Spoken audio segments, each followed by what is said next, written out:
నమస్తే, welcome to I dream. నేను మీ Madhuri. Diabetes, sugar వ్యాధి బారిన పడిన వాళ్ళు వాళ్ళ ఆహారంలో ఎలాంటివి చేర్చుకుంటే షుగర్ని మళ్ళీ రివర్స్ చేసుకోవచ్చు, ఈ చక్కెర వ్యాధిని రివర్స్ చేసుకోవాలి అంటే ఏం చేయాలి, డీటెయిల్గా చెప్పడానికి మనతో పాటు ఉన్నారు బిఏ వెంకట్రావు గారు, ఆయుర్వేదం డాక్టర్. తనని అడిగి డీటెయిల్గా తెలుసుకుందాం. నమస్తే గురుగారు. గురుగారు, మనకి మ్యాక్సిమం షుగర్ అని అనగానే అసలు తగ్గదు అంటారు, చక్కెర వ్యాధి వచ్చిందంటే అసలు తగ్గదు అంటారు. ఆయుర్వేదంలో మనకి చక్కెర వ్యాధి వస్తే ఒకవేళ దాన్ని రివర్స్ చేసుకోవడానికి, అంటే అది పూర్తిగా తగ్గిపోవడానికి ఏమైనా మందులు ఉన్నాయా? సింపుల్గా చెప్పాలంటే పటిక, ఈ పటిక పొడి చేసి పొంగించాల నీళ్ళల్లో. పొంగించిన తర్వాత దింపేస్తే మళ్ళీ గడ్డ కడుతుంది. ఆ గడ్డ అయిన తర్వాత దాన్ని పొడి చేయాలి, పౌడర్ చేయాలి. ఓకే, చేసి దాన్ని సీసాలు డబ్బాలో పెట్టుకోవాలా. చిటికెడు అంటే ఇట్లా ఇట్లా తీసి ఎంత వస్తుంది అంత, సుమారు 5 గ్రాములు 6 గ్రాములే వస్తుంది. చిటికెడు అంటారు. ఆ చిటికెడు వేసుకోవాలా, నీళ్ళు తాగాల. ఓకే, దానికి ఇంకేమీ లేదు. ఇట్లా 40 రోజులు తినాల. 40 రోజులు తిన్న తర్వాత టెస్ట్ చేయించుకోవాలా, షుగర్ ఏ లెవెల్లో ఉందని. అప్పుడు ఇంకా అవసరం అనుకుంటే ఇంకో 40 రోజులు తినాలి. ఓకే, అప్పుడు సరిపోయింది, కంట్రోల్లో ఉంది అంటే మానేయాలి.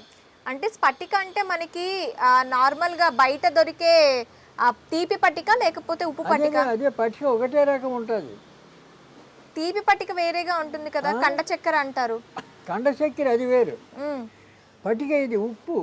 ఓకే, క్షార వస్తువుల్లో ఇది ఒకటి క్షారం. కాబట్టి ఈ పట్టికను పొంగించాల, అంటే శుద్ధి అవుతుంది. పొంగించి శుద్ధి అవుతుంది, దాంట్లో ఉన్న దోషం పోతుంది, శుద్ధి అవుతుంది. ఆ పట్టికను పొంగించిన తర్వాత మళ్ళీ ఆరబెడితే అది గడ్డ కడుతుంది. ఓకే, ఆ గడ్డను మెత్తగా పొడి చేసి పెట్టుకోవాలి. చిటికెడు రోజు పొద్దున సాయంత్రం చిటికెడు తినాలి. దానివల్ల ప్రమాదం లేదు, సైడ్ ఎఫెక్ట్ లేదు, ఏమి ఉండదు, తినచ్చు.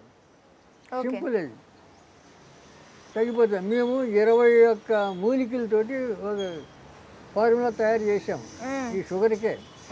ఎందుకంటే ఇప్పుడు ఈ సింపుల్గా చెప్తే ఎవరు నమ్మరు.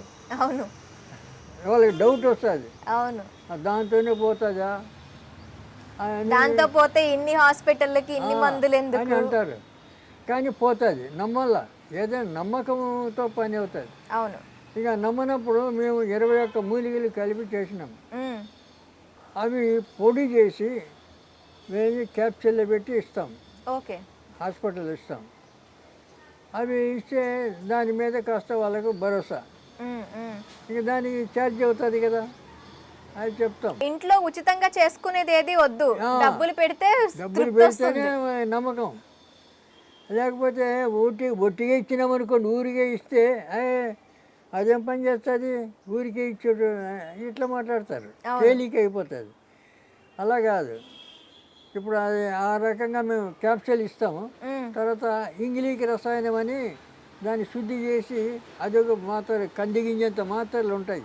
ఓకే, అవి అది ఇది 2 కలిపి ఒక క్యాప్సూల్ ఈ మాత్ర వేసుకోవాలి. వేసుకుంటే ఒక నెలకే ఇస్తాం. నెల టెస్టింగ్ చేసుకోవాలి, కంట్రోల్ అయిందా మానేయచ్చు, లేదా 2 నెలలు. ఓకే, 2 నెలలు తినేయాలి. ఇట్లా ఇప్పుడు వేలాది మందికి ఇస్తున్నాం, మేము పని చేస్తున్నాం. 2 నెలలకు తగ్గిపోతుంది, కంట్రోల్ అయిపోతుంది.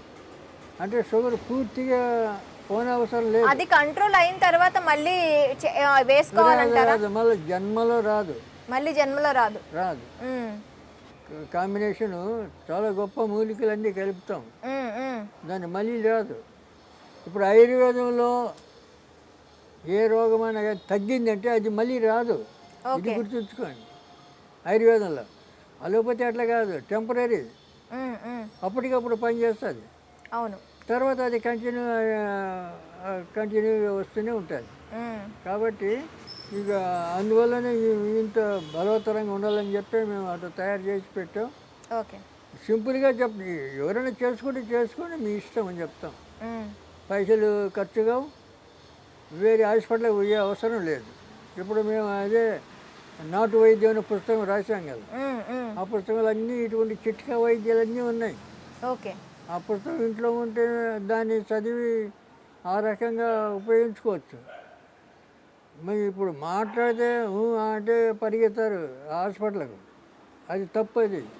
ఇప్పుడు నిన్న మొన్న పేపర్లో చూస్తుంటా, పురిటి నొప్పులతో తాళలేక నది దాటి ఎడ్ల బండ్లో తీసుకొని వచ్చినారు. ఇవన్నీ ఎవడు చెప్పాడు? ఇంట్లోనే పురుడు చేయొచ్చు, ఏమి లేదు, సింపుల్. అవన్నీ చేయరు. అప్పుడు ఇదివరకు పూర్వం మంత్రసానులన్నీ ఉండేవాళ్ళు, అవును. ముసలమ్మలు, వాళ్ళే చేసేవాళ్ళు. ఇప్పుడు మేము 10 మంది, మేము పిల్లలం. మా అమ్మ ఏ హాస్పిటల్ పోలేదు ఎక్కడ. అంత నార్మల్ డెలివరీ. వీళ్ళు కావాలని పోతారు పని కట్టుకొని. దాని వల్ల పేపర్లు వేస్తాడు, నది 3 కిలోల నది దాటిపోయినారు, 5 కిలోలు పోయినారు, 6 కిలోలు పోయారు, పురిటి నొప్పులతో ఉన్న ఇట్లా ఇలా మాట్లాడారు. అన్నీ దండుగా చేసే పని. ఆ అవస్థలో వీళ్ళ అవస్థలు చూసి డాక్టర్లు ఇంకా పెంచుతారు. అవును. డబ్బు వేలు బిల్లు వేస్తారు. అది బాగుంటుంది. ఇలా ఇంట్లో ఏమీ లేదు. ఇవి మేకప్ ఇంటికలు ఉన్నాయి కదా, ఆ మేకప్ ఇంటికలు బాగా పిసుకాలి, నెయ్యి వేడి చేసి ఆ నేతిలో కలిపేయాలి. ఆ నెయ్యి ఒక సగం పెద్ద గ్లాసు, దాంట్లో సగం తాపించేయాలి, ఒక సగం ఏమో ఈ భాగం అంతా రుద్దాలి. 5 నిమిషాల్లో పిండం బయటపడాలి. ఏం నొప్పులు లేవు, గిప్పులు లేవు. ఇటువంటి చిట్కాలు చాలా ఉన్నాయి.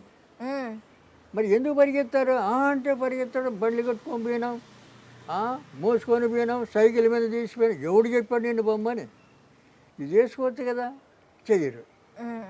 ఎందుకంటే చాలా మందికి తెలియక పాపం అలా అవస్థ. తెలియక కొంతమంది తెలిసినా కూడా వాళ్ళు పోతారు. ఎందుకంటే 60-70 వేలు కట్టాలి కదా. వాళ్ళు ఏం చేస్తారు, అనవసరంగా ఆపరేషన్ చేస్తారు. అవును.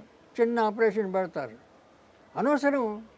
ఇవన్నీ ఇచ్చేస్తుంటారు. మరి దాన్నే నమ్ముతారు, అక్కడే పరిగెత్తారు.